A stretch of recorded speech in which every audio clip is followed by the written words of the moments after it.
നമുക്കിന്ന് എല്ലാവർക്കും ഒരുപോലെ ഇഷ്ടപ്പെടുന്ന ഏത്തപ്പഴം പുളിശ്ശേരി തയ്യാറാക്കാം.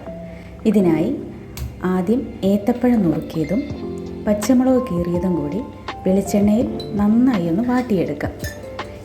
ഏത്തപ്പഴം വാടി വരുമ്പോഴേക്കും അതിന് ചേർക്കാനുള്ള കൂട്ട് നമുക്ക് തയ്യാറാക്കാം. നാളികേരം ചിരകിയതും 2-3 ചുവന്നുള്ളിയും ഒരു പച്ചമുളകും നല്ല ജീരകവും ചേർത്ത് നന്നായി അരച്ചെടുക്കണം. ഏത്തപ്പഴം ചെറുതായി ഒന്ന് വാടിക്കഴിഞ്ഞാൽ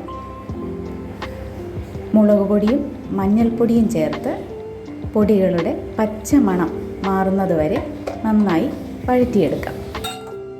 നല്ല ജീരകം ഇട്ട് വെള്ളം തിളപ്പിച്ച് കുടിച്ചാൽ ഗ്യാസ് ട്രബിളിന് നല്ലതാണ് കേട്ടോ.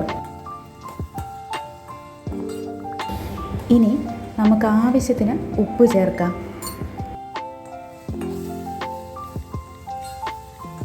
അതിനുശേഷം നാളികേരത്തിൻ്റെ കൂട്ട് തയ്യാറാക്കിയത് ഇതിലേക്ക് ചേർത്ത് കൊടുക്കാം.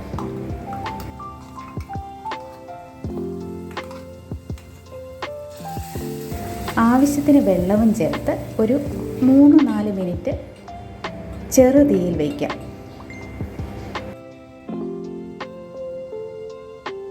ഇനി മോര് ചേർക്കാം.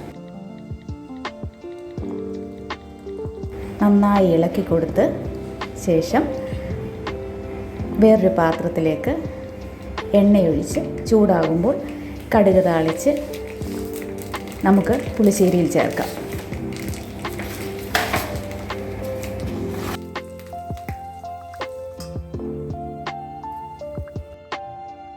അതീവ രുചികരമായ നമ്മുടെ പഴം പുളിശ്ശേരി തയ്യാറായിട്ടുണ്ട്.